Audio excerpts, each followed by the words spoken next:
My friends are with me. What would they mean by that? Which friends? The sons of Ares? Or was the mystery friend being more general, alluding to those who support my chances at the Institute? Hello, Rosters. It's me. I may look different if you guys aren't watching this and you're hearing it. No, you look the same. Yeah. I am wearing a wolf costume, wolf cloak costume, and there's a reason for it. Colin and I are doing something, but we'll get to that. We'll touch on that in the end. You're gonna spill the beans here? Like, what the fuck? No. That's a little teaser. But Okay. My name's Chuck. I will be the justiciar of the day, covering chapters 35 and 36, Oathbreakers, and a second test. With me running the show, I will go over Howl of Appreciation, and then at the end, a little bit of off-planet discussions. And of course, with me again is the ever-wise Ruster Cullen, the plasma torch, lighting our lives with Red Rising lore. That is a How are stretch. you? That is a stretch. How are you this it. fine day? I'm well. Thank you. I'm prime. Nice. So, Howl of Appreciation. I should preface this to help explain a little bit. My howls of appreciation, and maybe I'll wear this cloak every time I have a howl. Oh, there you go. I like that. This will go out to anyone whom I deem fit, whether it's within the Red Rising universe or without. I just thought I should clear that up. Many roads have brought us here to this podcast, and I feel there are many of those that deserve a howl along the way. Agreed. So that being said, this one actually goes out to your wife, Colin. I don't want to say her name. I don't know if you want her name out there, but her putting up with you and in turn putting up with us making this podcast means a lot. I know it's probably half the time my wife wants to punch me in the face because I'm always on my phone or writing something up. So I just want to say thank you to your wife for being understanding, and this howl is for you. I really don't like you right now. That is a really big asshole move. You're a piss eater for that. I that's very thoughtful, very appreciated. It's never good enough. You're 100% right. I think the thing that bothers Julie the most is that I keep just starting conversations about Red Rising with her, and she's absolutely at that point where it's like, will you talk about anything else? And that's not good. No, it's not good. But no, you're right. Both of our lovely brides deserve quite a bit of quite a large and long howl of appreciation. Easy. That's now, where I was easy going now. with that. That's where I was going with that. But now I gotta thank take you this on off her 'cause behalf. I'm sweating. This is I can't wait, dude. We're gonna be doing it for something. Maybe everyone will check it out and see it. It's gonna be a lot of fun happening. It'll be out before this comes out. Oh, that's a good point. So we are trying to. So you'll know what he's talking about in the future. Exactly. So of course on the 17th, it would happen, but Pierce Brown is announcing the next project. So we were trying to do a little video, if you will, of us being a bunch of idiots and chasing off to find out, the date and time of this event. So actually, because this is coming out afterwards, we can talk about it. Yeah. We're making a video, our own version of a Howl of Appreciation to Lit Escalates and Pierce Brown. It's a dumb video that you might have already seen where, this is like a tease. So if you haven't already seen it, then go to our Instagram and you'll see the video there. All right, Charles, what are we talking about? Do you have anything else other than your howl? Unfortunately not at this time. Answering a tight beam. I haven't received anything, as of yet. So if we're prime, we'll dive right into chapter 35. Prime, boyo, prime. Let's go. So 35, titled Oathbreakers. Couple topics: a new army being built, new leadership dynamic, and send a message, stoke fear. To recap the chapter, begins at the end of the previous chapter. Fitchner gives Darrow his Pegasus pendant, apparently from a friend, that holds his late wife Eo's Hamanthus petal inside. And the last time he held it was at the beginning of the Institute when he was stripped down naked and forced to slap around Julian, excuse me. Jesus. Yeah. So just headcanon.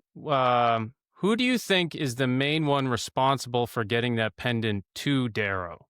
Do you think, these are my options, either Mateo was reaching out and he wants to send it to Darrow to let him remind him who he's fighting for, or was Dancer the one that was kind of pushing it out, trying to remind him, hey, you're on a mission, you're part of the Sons of Ares, stay in line.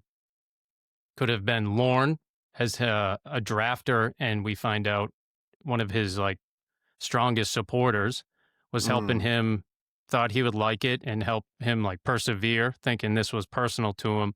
Or would it just be Fitchner, because we know everything about Fitchner at this point? And if you haven't read the books, Go it's read important. the damn books. Yeah. Well, who do you think? I for sure think it was just from Fitchner, and thinking that he could use this locket to convince him at the time to stop fucking around. But I think it was his way of controlling him.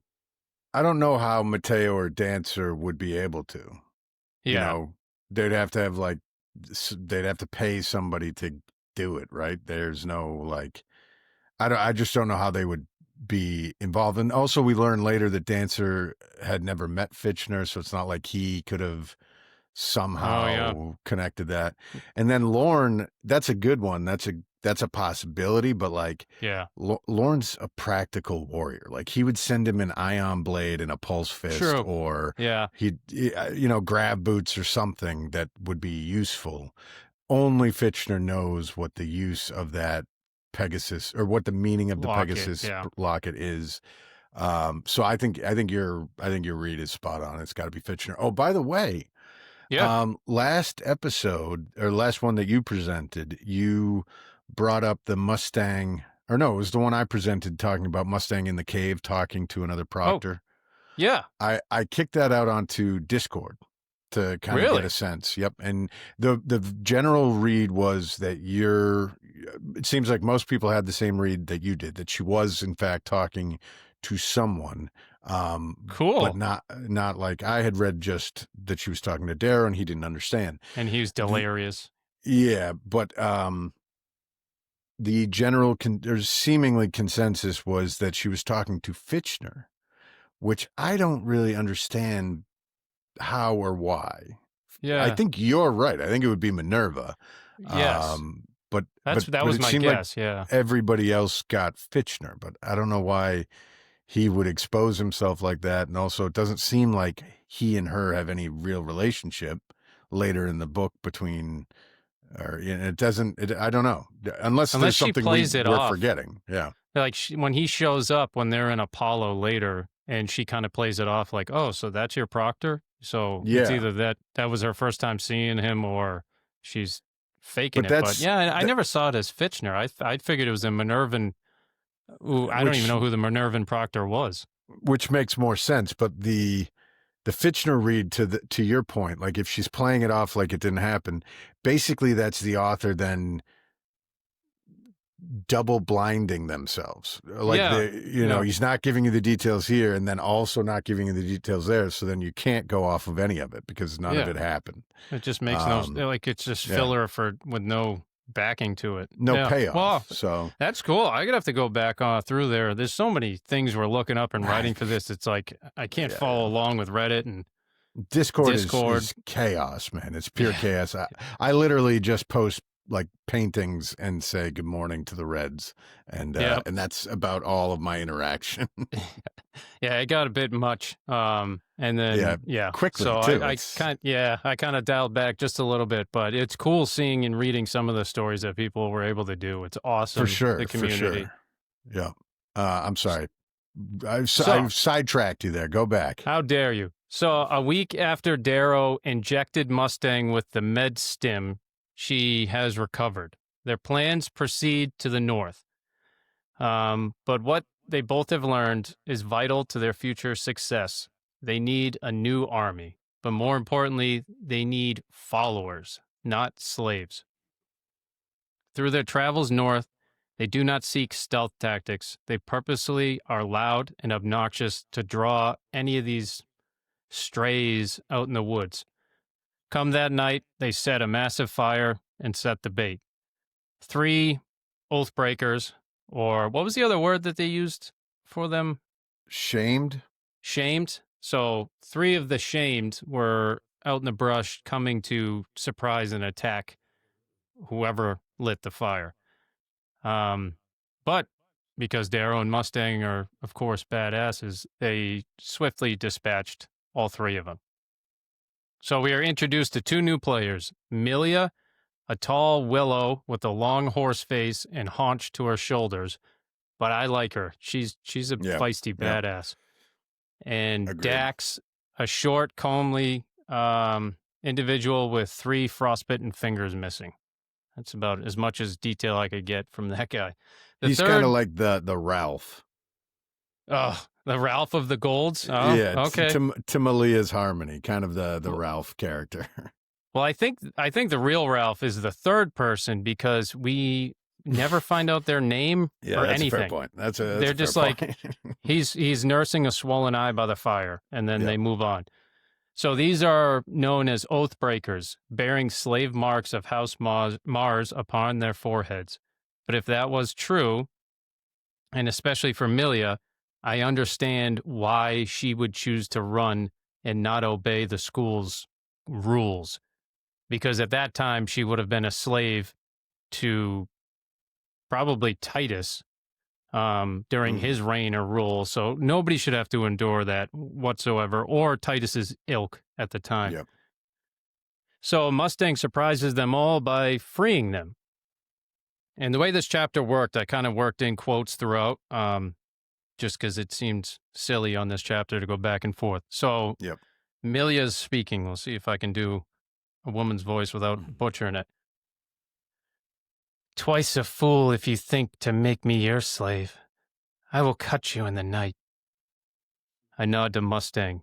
She stands suddenly with the standard and puts it to Milia's head. The mark of Mars becomes that of Minerva. Then she erases the Minerva mark. Dax's eyes widen. Even if I free you, you're still going to cut me? Millie, what are you thinking? No slavery, no beatings. If you dig a shit pit, I dig 2 shit pits for the camp. If someone cuts you, I rip them apart. So, will you join my army? His army. And who is he? He's the Reaper. Yeah, that's a lot going on there. Nicely done. So, I enjoyed this moment because we get to see a little bit of the savagery of Milia, because she's a wild one. But we also see Mustang's dedication to this new formed plan that she and Darrow have kind of put together. Back in the cave, they were using the hand as an analogy, trying to make everyone fight as one. And it's interesting because it's her standard. It's a House Minervan standard. So by all rights, according to the rules of the game, basically she should be the one in charge. But she flat out knows Darrow is one to follow and Mustang would be the one to love. And if they're working together, it just feeds the chance for a more successful and better army, I guess. So that's why I liked that particular section. And she's like the perfect role player. Like she knows exactly where she is best fit to kind of make things work the way they're supposed to work. And we see it over and over with with Mustang. Like, not that she's a bit player, but like she knows the role that she is supposed to play, and then she plays it excellently. And that role changes over and over. Yeah, it's things she could actually do and know she could do it successfully, but she knows if I step back, they conquer it. She can work from the shadows almost. And She always knows what everyone's doing or thinking, and it's a little unnerving at times, but also pretty cool for her to be able to do that. So it takes another week throughout the North until they manage to free and convince 10 Oathbreakers to join them. What Darrow and Mustang offer these people is simple yet ingenious. Offer them food, clothes, yes. Offer them a new way to get back into the game. Offer them purpose. But most importantly, they offer them the choice. You can continue being labeled as a shame or an Oathbreaker and ruin your prospects in the future, or let's get back into this game.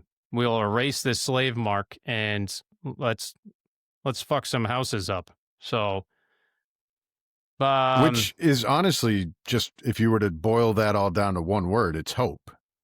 You know? Yes. Yeah. He's give offering them a choice. them Give hope. them hope. Good point. All they ask in return is their loyalty. Most of them have no issues with this, surprisingly, having already heard of the infamous Reaper, though this time Darrow teaches them how to fight as one, as a pack. And as they train, his army acquires many wolf skins to use as cloaks. Hiding from main armies and other houses, they scout all over the North. They witness pitched battles between House Mars and House Jupiter. Critiquing their strategy, Darrow states, "What idiots," I say to Mustang. "All that pretty armor and swords blind them. I know, maybe if they slam into one another 3 or 4 more times, it may just work. They've got tactics. Look, a wedge formation there, and a feint there. That'll turn the flank sweep. Yet I'm right. Yet you're not wrong." She watches for a moment. "Like our little war all over again, except you're not running around and howling at people like a moon-touched wolf." Ah, the good old days. Tactics win battles. Strategies win wars. Ooh, I am the Reaper, god of wolves, king of strategy. You are just too adorable. I don't know why I enjoy that kind of like banter back and forth. Like they're in a serious situation and they're kind of stressed. They're watching battle and fighting, but for them to be able to like do this and kind of have like a flirtation little back and forth, maybe helps pull them away from the seriousness of everything around them or something. But I like it. Yeah, I think that's true. I also think it's kind of cute, you know? Yeah. And then on top of that, like if you replace Mustang and it's Cassius or one of his buddies, like that's kind of, they're just friends too. Like that's, I think one of the great things about their relationship throughout the series is you can tell there's a friendship there beyond just their, like, you know, they've got the hots for each other. And that's, you know, they're also equals. Like she understands his military mind and his political mind, and he gets that about her. And so like they're talking to each other on a very friendly, equal status. And, I think that that's kind of rare for these relationships in fantasy and sci-fi. And so it sticks out a little bit more than it does in other books. All right, fair point. So on that, actually talking about warfare and understanding, can you explain to me, Cullen, what the fuck is the difference between tactics and strategy? Because to me, I see them as the exact same thing. Well, they are not. And that is... I thought I could have something to stump you. Oh, I do actually have a question, too. I skipped it. Oh, I was going to say you missed it because you stumped me earlier today. Yeah. Oh, we'll talk about that as well. To answer your question, tactics are the maneuvers and operations on the battlefield level. Like you were performing tactical maneuvers, whether that's a feint, a flanking maneuver, things like that. That's tactics. Strategy is the operational level. Well, it's like strategy is deciding what your goal or your objective is, and then putting the various pieces on the board into the correct place. Maneuvering on the strategic level is like, how do we get this army group here? How do we get this unit here? And if we do that, what does that force the opponent to do? And then what is our position afterwards? How do we maneuver ourselves from point A to point Z and then everywhere in between? And then grand strategy is it's the theater level version of that, where, okay, if our grand strategy is we want to control all of Mars, then what we need to do is we need to generate enough logistical strength and weight of mass to bring multiple fleets to around Mars. And then our strategy is, once we have those fleets in position, we need to get Aegea. We have to conquer Aegea. So how do we get the fleets in position that they can support a ground assault over Aegea to eventually capture it by this certain maneuver? And then the tactical level is, okay, we're going to take our Drachenjagers and our Peerless and Obsidian and move them from the southern part of Aegea, while we have our Greys coming in from the tunnels underneath Aegea and striking at these 3 buildings where the society has its strong points. So it's a telescoping kind of idea of, at the ground level, this is what we do to get our small term objective. Strategic is, this is what we do to get our midterm objective. And grand strategy is, this is all the stuff we have to do to get our grand objective. Yeah. I mean, if you think about it in like, World War II. So World War II, the grand strategic objective is to defeat Germany and Japan. The theater strategic objective, or the strategy at the theater level, is Normandy, the invasion of Normandy, cracking into Hitler's Europe. And then the tactical level is the guys getting off of the boat and charging the beach and destroying individual pillboxes.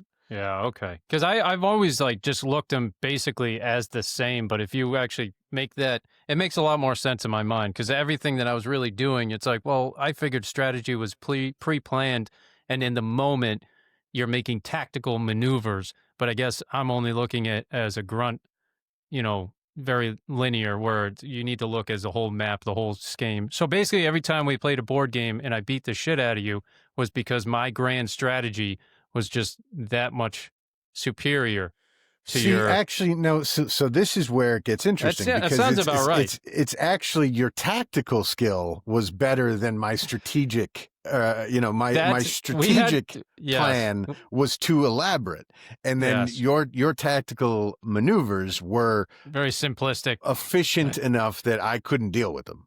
Yeah, that was the last time we played Flames of War, and then we spoke about the game for like 3 hours into the middle of the morning. About if they were real, I would have won. If they were real, I would have won. I stand by that. But yeah, so that's, and truthfully, that's why, like, it's hard to, I mean, you can adapt tactical thought to like business or sports or any arena, but not, you can, but it's not really as easy as it is strategic thought. Like tactical, well, okay, so you want to take over a company. How are you going to do that? What are the exact one-for-one mirror to a tactical maneuver on a battlefield? They're not really that one-to-one.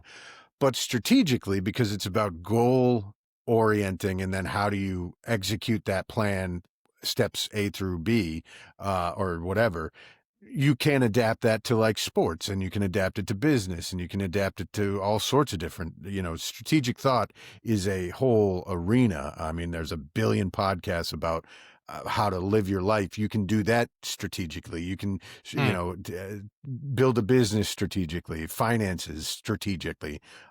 So yeah, there are differences, but also, it doesn't matter. Probably. Well, actually, no. This one, it does kind of matter. It makes a difference. Yeah. I'm glad.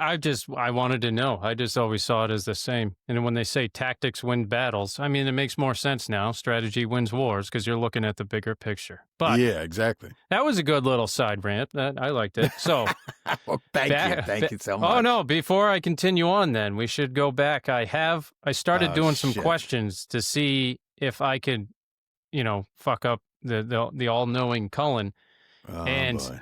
I'm going to try to pull something from some different books, and once we're on later in the series, then I'm going to start pulling stuff from the earlier books, so we'll just see. Great. So now, just really be an asshole about it. Yeah, all right. So Kavix Kavix has a ship, right? Yep. And his ship is called the Renard. Yep. The Renard means what in French? Oh, well, that's not fair. That's not fair. It kind of is, because what do we know about Kavix? The Renard. What do we know about Kavix? The Renard in French means Redbeard. It actually means fox. Fuck. Okay. Yeah, right. That's what I was thinking. Their whole family and all that, and the fox and. Yep. Yeah. All right, so that was the fun. But hold on. Do they ever say that in the book? All right, that's not important. What's important is you said I would never get you, and I did. Okay. So now from here on out, I will make them a little bit, on point. But that was, it was about the book. Honestly, though, that's a great trivia question. That's a great trivia question. So that's when you get drunk I appreciate at the bar with Red Rising trivia. That's when you go to that point. We should do a Red Rising trivia night. That if we ever cool. If we ever get 1,000 followers, we'll go live and do Red Rising trivia every Friday night. Hell yes. We'll do that, and then we'll do another one where we're picking like characters from movies or, We got to get 1,000 followers, though, which is going to take a long time. Yeah, 14 years. All right. All right. So back Moving to it. Having scouted through the north, Darrow and Mustang make their first move. The next morning, House Mars's war band heads out of their little castle to make their way towards House Jupiter.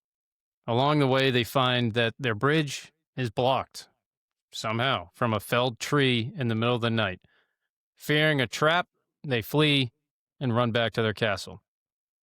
Laying in wait for their moment, Darrow and his wolf pup army lay in wait in the high brush or tree line. Darrow and Mustang share a moment during this time. Mars will take the bait, Mustang whispers to me now. Not so much brain power left in that house. She chose a place close to me, in the snow, so close that her legs stretch along mine, and her face, twisted sideways as she lies on her belly, is only inches from my own underneath our white cloaks. When I inhale, the air is already warm from her breath. I think this is the first time I've thought of kissing her. I chase the thought away and summon the sight of Eo's mischievous lips. Nothing says romance like laying in a snow-covered mud for hours underneath raunchy wolf pelts, awaiting to cause pain and mayhem to others. Am I right? Thinking about your dead wife. Yeah. I mean, yeah. Very romantic. Well, I mean, new romance, old romance. It's all mixed. It's confusing now. He doesn't know what he's doing anymore. The heart wants what the heart wants. Yeah, it must be the smell of the dead skin carcass of the wolf and the mud and like her warm breath. Yeah, it's too much for him to handle.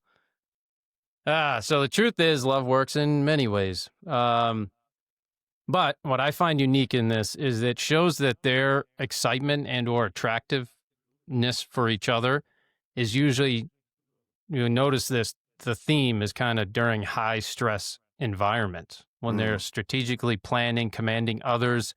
It's kind of the basis of their relationship throughout the series. It never really changes. There's no moments of peace in this entire series. So maybe that's kind of best for them because it's like whenever the times are the toughest, they grow stronger together, and they can feed off one another's like love. But if you imagine if there ever was a time of peace, would they lose that like spark or something? Like, do they need conflict for them to like grow stronger together? I don't know. We don't really ever get to find out. No, not at all. Well, maybe we'll see how the next book ends. And I don't think so, brother. I don't. Pierce is a good man, but he's not nice. Yeah, that's true. Yeah. The end of the third book, I thought, oh, wow, this is the happiest ending. This is weird. And then when you pick up the next two after that, I was like, okay, now we're back to the real shit. Things start to turn heavy again. But back to the recap. Cassius, back in House Mars, fearing an ambush, sends his slaves out to clear the downed tree from the bridge. They apparently still think it's a ploy from House Jupiter, as they believe Jupiter would have a cavalry charge across the bridge at them as soon as the slaves cleared it. So to counter this, Cassius sends his own army south along the river to flank the now non-existent Jupiter army. Now Darrow acts. He stalks out of the brush with his wolves and comes upon the slaves working on the bridge by surprise. Sprinting to be there first, of course, Darrow takes down Scipio, knocking him off of his horse. Scipio, we'll find out later, is a piece of shit, and he deserves everything that happens to him. Half of the slaves didn't even realize what was happening until Mustang runs up with her standard, bonks them on the head, and converts them to slaves of House Minerva. And then using these newly minted slaves, she orders them to round up all the others. The entire attack, if you will, only lasted mere moments. All that was left was the prize. It took 7 golds to finally take down the big man, Pax Talamanus, because you can't say his name without it. And just like William Wallace screaming in Braveheart, Pax yells, "Freedom!" Because that's what every dumb idiot says. It's a very weak freedom, by the way. Oh, I apologize. I don't want to break my mic. So after Mustang finally convinces the big man that Darrow is on the same side, they slink back into the brush as quickly as they arrived. The Mars scouts were stationed in 2 of those towers. It was like Phobos and Deimos. So they witnessed the entire thing. They saw all these weird wolf-cloaked people coming out, stealing all the slaves, and then darting back off. So it's starting to plant the seed of, like, what the fuck just happened? Who did it? Who's behind it? And the seed has been planted. Darrow wants to fix his failures from within his old house. He wants the Mars people to know him, know that he is still alive, and he wants them to fear him. And above all, he wants them to respect him, because that was kind of a problem before. He wants his name to carry the same weight as the jackals. So, typical Darrow, that night, he sneaks back into his old house. Using tongs to jam into the outer walls, he scales his way up and inside the keep. He is not here to kill or hurt anyone. He is there to send a message. I'm there to remind them that they once were afraid of me, that I am the best of them all. I can go where I please, do what I please. Darrow carves a sling blade in every door inside of the keep.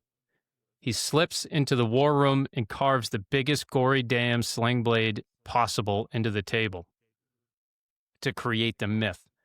Then, to create the target, he drives a dagger into the back of Cassius's chair at the end of the table, as well as carving a skull on the front of the chair. And this wasn't just Darrow's actions this night. Just off in the woods, Mustang lights her fires, blazing in the north, of fallen brush and trees in the shape of a giant sling blade. Darrow's final hope of the night: if Severo is still alive, my man, if you're still out there, if he is still with Mars, come find me. And Darrow admits, I could use the little bastard's help. So I think I actually had some key factoids or terms. Scipio, we haven't gone over that name before, right? No. So Scipio definition is to take, seize, or capture. And it's kind of fitting, given as he was the one that was in charge of the slaves. Like he captured them or whatnot. And then he's also the one, this is kind of a spoiler later why we're going to hate him. He's also the one during the madness after the gala. He helped attack and kill a noble family. And then he joined in on stomping on the children's heads in the gardens or whatnot. Yeah. So he's a piece of shit. Not a great guy. No. And then Tactus, I don't know if we looked up Tactus. Nope. And in Latin, it means touched, handled, reached, or attained.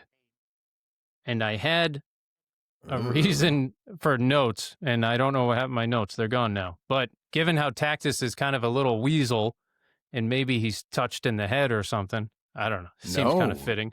No, remember, he's like touched.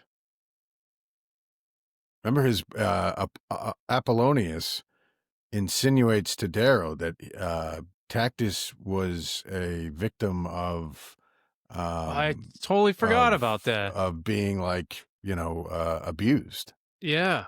Wow. Like sexually abused by both of his brothers. That wasn't in Lightbringer though. That was the one. I think it was Dark Age. It's a very Dark Age thing to reveal, yes. So I'm assuming it's in there. But I'm pretty positive in Iron Gold or Dark Age, he talks about how Tactus was, abused.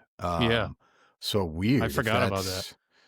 That's probably a coincidence, but it seems pretty fitting. Yeah. As far as quotes, the cool quotes that I enjoyed through that chapter, I added in there. So that, in a nutshell, runs down chapter 35. If you had any notes or anything you want to add to that? Nope. I think that's perfect. So chapter 36, titled A Second Test. Quote, in order to have an army, I must be able to feed it. So I will take the ovens of Ceres that Jupiter and Mars both lust over. Topic 1, first and foremost, I should have included this at the very beginning, but this chapter does talk also about an event, sexual assault. So this is a little disclaimer or trigger warning. We will be talking about this. It's kind of the meat of this chapter, so it would be best if you just wanted to wait until the next chapter where Cullen will go over what happens in those events, but I just wanted to make that note. You have anything to add? No, I just remembered what this is. Yeah. I'd forgotten about that. Yeah. So topic 2, Darrow needs to feed an army. You need to feed an army to keep an army. And topic 3, we'll touch on this topic, but win me a castle, you gain your freedom. Topic 4, issuing out punishment.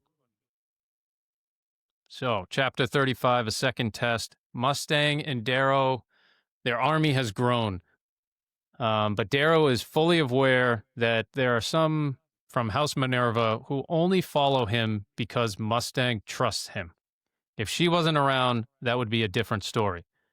And the nasty creature known as Tactus is back in the fold. He apparently was one of the slaves under House Mars when they captured them all at the bridge.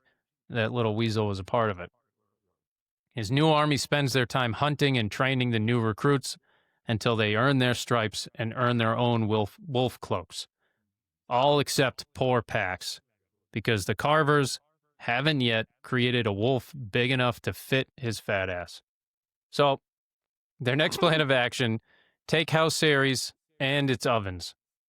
We have mouths to feed. Using their shared minds, they devise a plan to attack House Ceres during the day when there are less watchmen on the walls.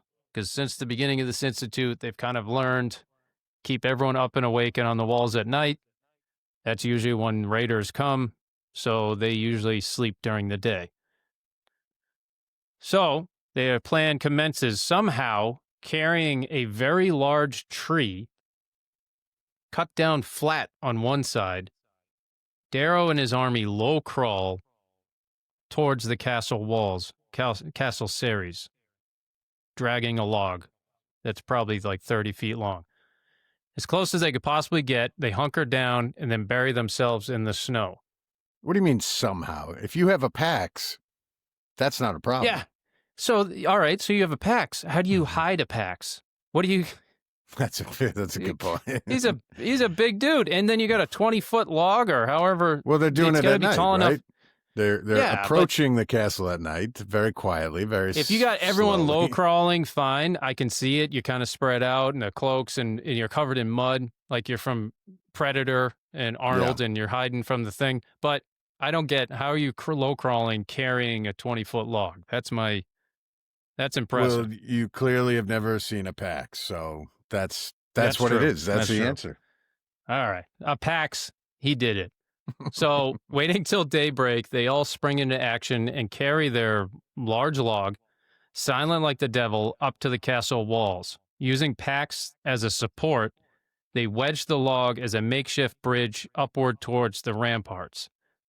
Darrow, Mustang, and Milia, being the better ones at balancing, race up the tree trunk. The ramparts are still 5 meters, or 16.4 feet, where they are. I still can't figure out meters. I have to write it down.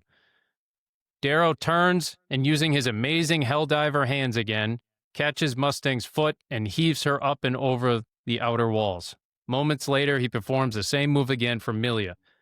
Milia had a rope tied to her waist, and once she's up top, she braces herself along the wall, and Darrow scales the rope after her.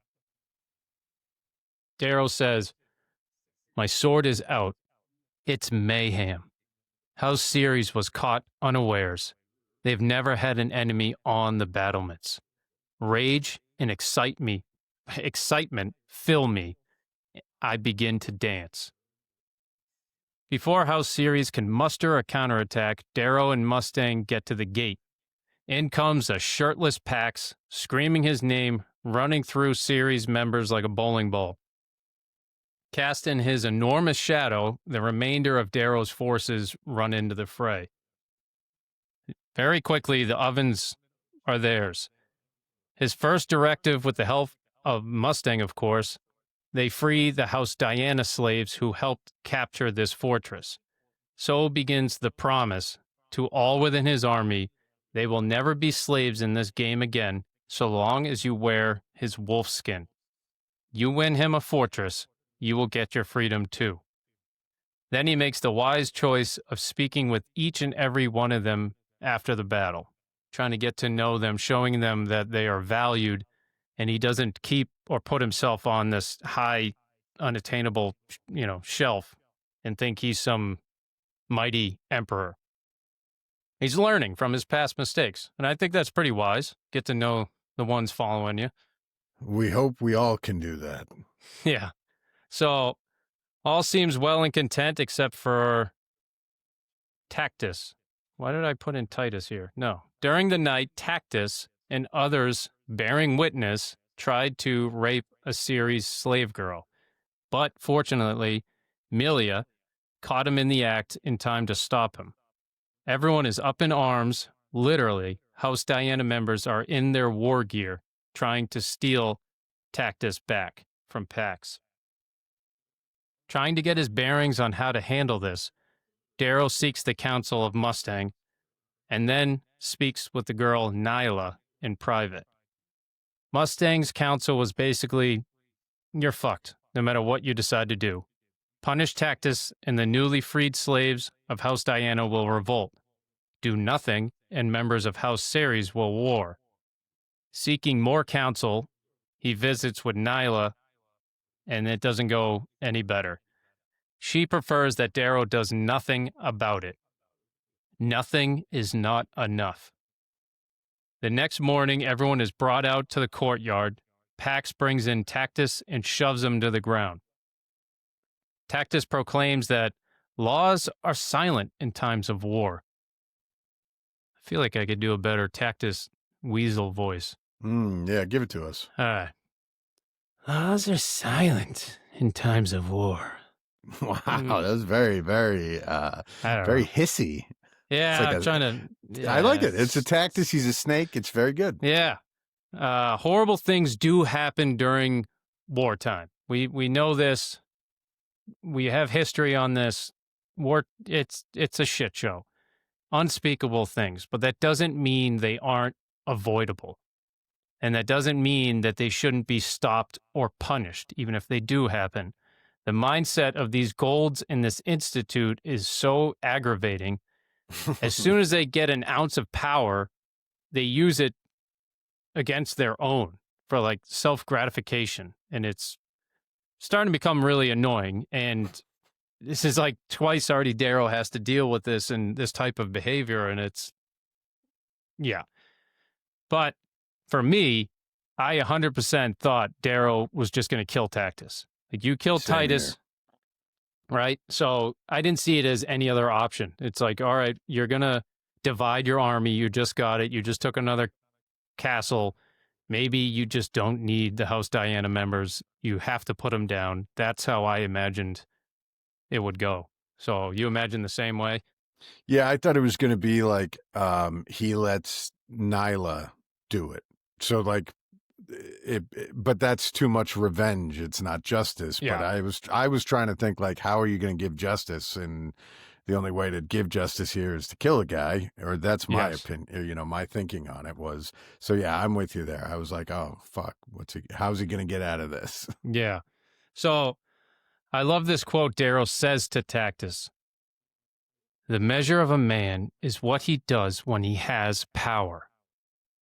I 100% love this, agree with this. Man or woman, it matters what you do when you're in charge, when you're in command.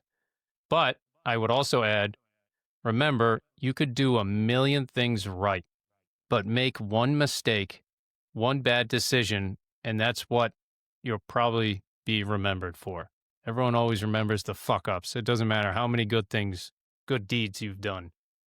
Yeah, I remember my first boss. He said, you get 100 attaboys, and all it takes is one fuck up, and you're back to zero. Yep. That's so true. It happens at my work, too. I fix so many damn trucks and pull miracles sometimes, and then it's like, oh, no, I fucked that one up. All right. Hey, there's Chuck. Look what he did. You're back to zero. Yep. So Darrow's decision is an interesting choice, I would say, for what he decided to do to Tactus. One that I will admit I did not see coming.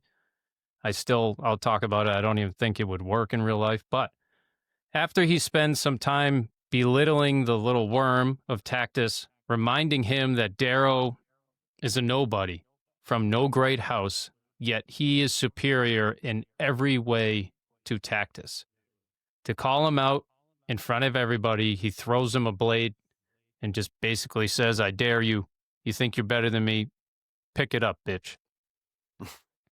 So Tactus decides to decline Darrow's offer wisely and just remains on the ground. Darrow brings out Nyla so everyone can hear that she wishes no punishment, which Darrow brings it up, but I also agree with it. This is very important because it removes doubt surrounding her. You know, nobody wants anything else bad to happen to her. We don't want anyone to think that it was her decision So this is like his decision on his own, and he wants that to be known. So pretty smart move. He declares 20 lashes with a leather switch. Those who make the sentence should swing the sword. During the lashes, those of House Diana try and step forward in anger, but one move from Pax and his giant axe makes them shrink back in fear. Once the lashes are completed, this is where things turn a bit bizarre and unique. And again, I did not see this coming. Darrow declares this is my army. Its evils are mine as much as yours, as much as they are Tactus. Every time any of you commit a crime like this, something gratuitous or perverse, you will own it, and I will own it with you. Because when you do something wicked, it hurts all of us. So I get what he's trying to do, but I don't ever see this working in real life. There's too many variables. And I agree what Mustang says to him. Once somebody starts to hate you, and then that person convinces others, and then it grows, or you can never have a full 100% control of an army. Once they start to hate you, what would just stop them from doing fucked up shit and just to see you get beat more and more and more? It would only really work in a brainwashed cult, I feel like, this type of command structure. I wonder though, I mean, I think they make reference to it, and this is such a unique thing for the Golds because there's no frame of reference for them. The idea that someone would sacrifice themselves for another Gold is like beyond their comprehension. Yeah. And, we have plenty of examples of like really great commanders who were beloved because they suffered everything that their troops went through. And so he's just kind of applying that mentality of like, I'll eat the same shitty food that you eat. I'll sleep in the same dirty hole that you sleep in. I'll be under the same fire you're under. He's just expanding that to, well, you commit a crime, I'll suffer the same consequences that you suffer. Yeah. It's kind of that Spartacus moment of, when they come, the Romans say, and who's Spartacus? And then the guys, everybody in the crowd start, I'm Spartacus, I'm Spartacus. Yep. It's like, yeah, it's that kind of, that devotion to someone who has proven that they, I guess, truly love that. But the question I have is, does Darrow actually love these people? Because truly, he's still always playing the long con. Yeah. But then again, he wants to like help Tactus. He wants to actually save Tactus. He's like, I'm a red pretending to be a gold. I could change. I can help him change. So it's like to some extent he does for some reason have a connection to them and not love them, but understand them, I guess. But no, that's fair. That's totally fair. I don't give him enough credit there because I'm always thinking he's playing the game. He's playing the game. But you're right. There has to be some true love there because otherwise this wouldn't work. This whole thing you're talking about, it doesn't make sense if he doesn't actually love these people. Yeah. I feel like if he didn't care, he would probably be like, all right, House Ceres members, like let's get together and here we go, House Diana, you're either out, drop all your gear, or we're fighting right now, or just because he'd be like, more of them to die, who cares? But I like your idea with the Spartacus because then if you have the majority on team with this mindset and you only have a couple outliers, the people themselves would help corral, those assholes and keep them in line before you have a chance to do something. I think you're right. That's like this kind of policy or mentality has to self-police. I think that's what Mustang is kind of angling at is that, well, if they start to hate you, you're fucked. Yeah. So they have to understand you. They have to understand why you're doing what you're doing so that they can enforce your commandments or whatever. Yeah. And that becomes a problem for Darrow. Yeah. Throughout the series. True. Yeah. So at this point, Darrow throws the leather switch to Tactus and demands him to whip him with it. You want to fuck around with my army? Why not whip me too while you're at it? Needless to say, it doesn't go well. After a few weak-ass lashes from Tactus, Darrow grabs the switch from him and demands Pax take his place.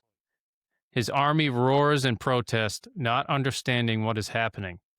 And Darrow brings up a good point. He asks, how is this worse than the rape you are all so comfortable with? Is not Nyla one of us? Is she not a part of the body? It appears, in my mind, he has attained that cult status. At the end, Darrow grabs Tactus into an embrace. Don't be afraid, I tell him. We are blood brothers, you little shit. Blood brothers. So that's how that chapter ends. There's no terms from there, but I have some other quotes. I think your cult status read is 100%. Every cult, what do? They create terminology. They have to have a leader. So you have like the Howlers, you have the wolf cloaks. I mean, it is initiations like exactly. They have their own verbiage. It's like this is textbook cult. He's created a mythology around the Reaper that is only going to expand. And then these guys become the proselytizers of that mythology. And so I think that you're 100% right. And I mean, it's in the reading, but that read is correct that like we are officially at early days of, the fucking, what's the little guy? The Manson Ranch. Like this is early days Manson family. Yeah. It only gets more chaotic from there. The little guy. So, a couple quotes from here. Some of them are short and sweet, but Darrow speaking to Titus. I already went over that quote, actually. The measure of a man. We have. Now my thing is messing up. Which, by the way, do you know what that is? I don't they mention that? Because doesn't Mustang give him crap for that? Because yes, Texas in the next saying, chapter. Yeah, but that's Cicero, and Yep. so it comes from his pro Milo. Basically, so Cicero was a lawyer in ancient Rome. He was a lawyer at the time of Caesar, maybe the most famous orator and speechwriter of the time. And he, back at this point in ancient Rome, there were gangs that were kind of like paramilitary. They also were recognized political entities.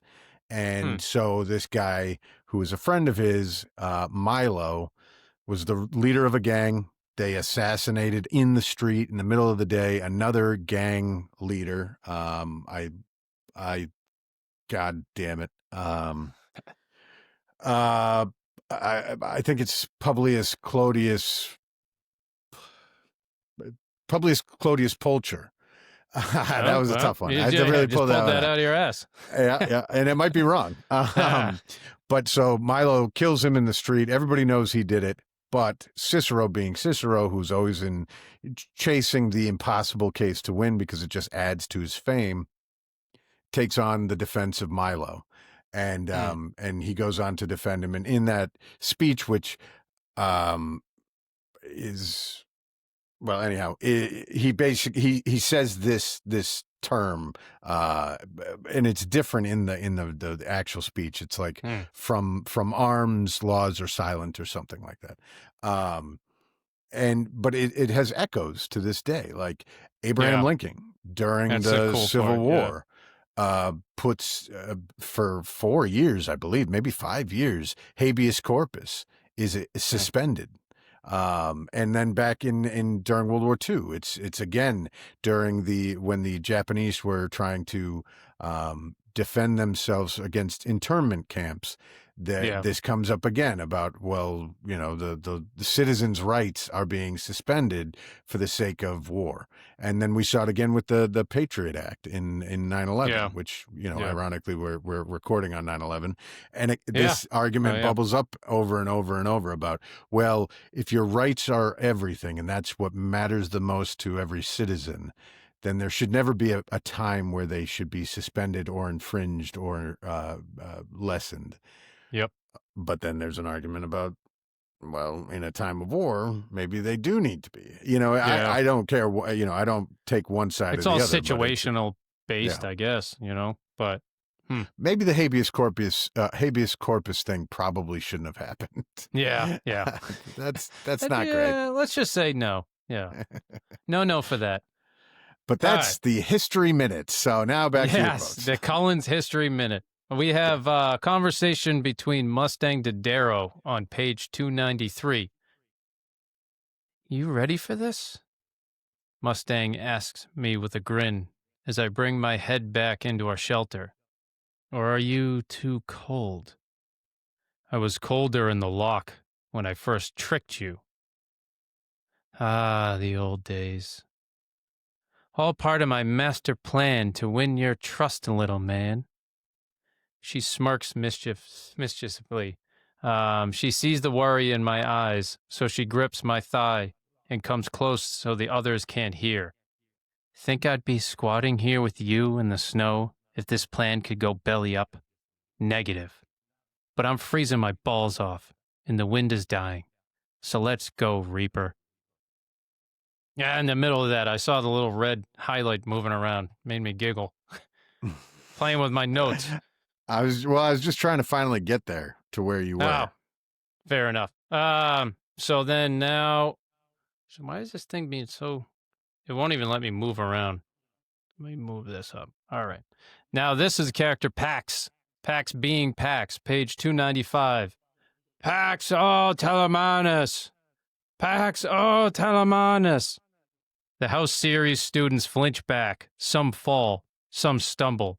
A boy screams as Pax thunders close. Pax, oh, Telemanus! He wants no nickname as he charges forward like a minotaur possessed. When he hits the mass of House Series students, it is ruin. Boys and girls fly around through the air like chaff on Reaping Day. I don't know. Something about the big old brute Pax running around, screaming and yelling at people. Every time it's worth. Yeah. It has to be the quote. It's the only quote he has, but it's got to be the quote every time. Yes. And I just love the part. He wants no nickname. It's true. He wants you to know his fucking name, so I'll keep screaming it. Yeah, it's pretty stupid, but I like it. Little comedic relief. So we have respect and honor from page 295. The rest of my army sprints in behind the mad bastard. They begin to howl, not because I told them to, not because they think they are Severo's howlers, but because it was the sound they heard when my soldiers cut their way out of horses' bellies, the sound that made their hearts sink as they were conquered. Now it's their turn to howl as they turn the battle into a mad melee. Now, I love that quote because just being as like a leader, that's when you know you fully have like their respect and they honor you. They're doing this giant battle with you and they just think naturally like this is what the Reaper does. He runs into battle and howls and they instinctively do the same thing. I thought it was a cool little touch on that part of the chapter.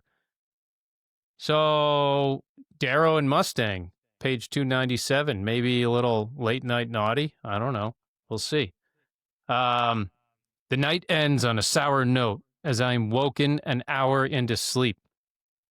Mustang sits on the edge of my bed as my eyes flutter open. When I see her, I feel a spike of terror in me, assuming she's come for a different reason, that her hand on my leg means something simple, something human. Instead, she brings me news I wish I never to hear again. Yeah. Just imagine that you're in that moment and you're like, oh, things are getting hot and heavy. And then he's like, oh, that's not what this is. Okay. I think it's our first allusion to gold balls. Oh, yeah. I got you, good fucker.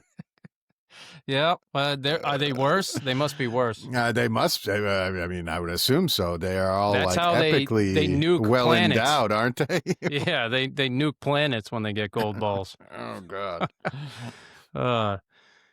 If anyone doesn't understand that, then hit yourself in the head because you should. All right, character Darrow, sentence for Tactus, page 302.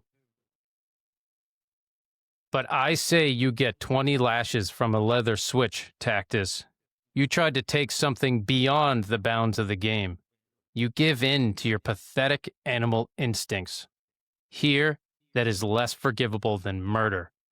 I hope you feel shame when you look back on this moment 50 years from now and realize your weakness. I hope you fear your sons and daughters knowing what you did to a fellow gold. Until then, 20 lashes will serve. Now, when I first read that, and that was his judgment, his sentencing, 20 lashes, I was a little pissed. I was like, he didn't quite do the whole you lash me crap, but I was like, that's it.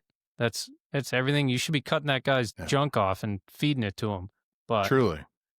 Yeah.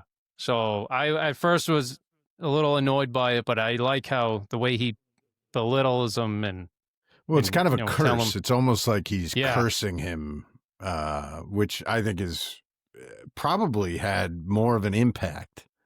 As we learn, Tactus is very emotionally unstable, but also there's some humanity that is just under the surface trying to constantly reach out, and this person saying this to him, I would assume had a real impact. I mean, it seems that way. And between this, crapping on him, throwing a knife down in front of everyone, being like, you think you're top dog, pick it up. And then, all right, I whipped you, now you whip me. And all these instances where he just literally craps on everything that kid grew up and stood on. You know, he's from this crazy known family that's been around since the conquering, so it's from a big family. You figured he's supposed to be the hot shit, but Darrow makes him look like a little bitch, so it was good. Now, that's the end of my 2 chapters. We're going to go on to a little off-planet discussions, which Hazard Bedlam has now officially ended. Mm-hmm. It's been really cool ride. I did manage to submit my story image in time. Apparently, there was only a few left, because not very long after that, it popped on Discord saying, all right, we hit our cap. So I'm excited for that, to have that come in. I actually took the other images. I got them all filled out and actually laminated them. So they look pretty cool. I'm going to have to put them on the wall. And if you want one, Colin, I could send one to you. So, dude, no, I think what you got to do is like a triptych. You got to put all 3 like right next to each other and find some kind of like cool ass frame. Or actually, you're weirdly creative. You should make one. Yeah, but no, because now I know you're gonna go and buy like a CNC machine and a planer. I was gonna say, and all sorts of shit. Yep. Jen asked me to do something. What the hell was it? Or the girls were doing Girl Scouts, and they were doing that wood derby. And they're we need somebody to cut. I'm like, oh, I'll do that. Okay, I do need a new machine, new tools, a new fucking hobby. Yep. And then the lady said, if it's for Girl Scouts, you can write that off as like taxes or something. I'm like, ooh. And Jen's already yelling at me from behind saying, nope. But more money you're stealing from us hard-earning taxpayers. Oh, shut up. Nope. So, what else did I have on here? This week, we've got a lot going on, a lot of cool, exciting things that I'm not going to touch on, but we can't wait to eventually share them with everyone. So that's pretty cool. It's been kind of running through my mind and time, and trying not to be an idiot. So it's been what it is. So yeah. What do you did you finish that documentary? I have not. That actually is on here. That I wanted to bring it up. I need to get back to it and finish it, which I think after this weekend, I'm going to give myself a moment to maybe Sunday is finish it up. Yeah, we got a busy weekend. We got a busy Red Rising filled weekend for sure. Yeah, so that's been on my mind, trying to piece that together and then writing up these chapters for this, which is still fun and exciting. But it's been a good amount of stuff. And another reason why our wives are amazing. Yep. They, are understanding. Mine only hits me sometimes. So it's no, they're great, and we love them. But next chapters, Cullen is doing chapter 37, which is South. Yes, South. Yes. And chapter 38, The Fall of Apollo, which I really love that. So, Cullen, on that note, would you like to sign us off? If you have anything that you would like to share with us, with whether that's art, music, anything you've made that's set or about the Red Rising world, please share it with our social media accounts, which is basically just Instagram at Sons of Ares Pod. You can send it to Twitter. Twitter's just such a chaotic place that we'll share it, but we don't really do much there. We are now on YouTube at Sons of Ares Pod. I apologize. The edits are what they are. I am not going to spend 4 hours editing every episode. So they are going up almost as we record them, with the show logo at the front and at the back. And that's it. But you can watch it there if you want to. If you have anything you want to share in terms of like ideas, theories, or anything particular that you think might be good for this, by all means, send it to us at it's the Sons of Ares podcast at gmail.com. And you can, if you want, go on and give us a 5-star rating. You don't have to like the show. You can say it's terrible. Leave us a review that tells us how shitty we are at this, but give us the 5 stars anyways, because we take a lot of time. It may not appear that way, but a lot of time goes into this. And we have assigned ourselves all 7 books, which is the next 9 years of our lives. So yes, please, share and rate, review, and subscribe. Other than that, my good man, I am all good. I've got nothing else for you. So on that note, we will reconvene for the next recording. Roger that. Have a good one. All right, bye now.